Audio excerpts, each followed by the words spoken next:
Today we hear Jesus again describing himself as the bread of life. God offers us his grace and wants to offer his very life for us in the form of bread and wine. So what we actually eat might look like bread and wine, but the inner reality has been transformed by his word. So the bread and wine of Christ don't just symbolize the body and blood of Christ, but they embody it.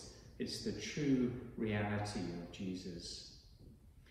There is a saying that Bishop Robert Barron will often say about Jesus: if he is who he says he is, then what he says is.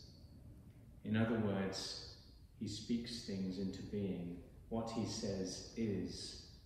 God speaks the word into being. And we can remember that from Genesis, when God says, "Let there be light," and there is light. So this is one of the manifestations of God, is that he can speak things into being. The power of the word of Jesus brings about what it proclaims. We can remember this when Jesus speaks to his friend Lazarus in the tomb. He then rises from the dead. We must turn away from other forms of food and stop feeding on things that will never satisfy us, and instead eat the heavenly food that God provides. We can spend our whole lives searching for food that doesn't satisfy and eating the kind of junk food for the soul that will give us a quick fix. We mustn't fill ourselves with what the world has to offer. Instead, we must fill ourselves with the bread of Christ.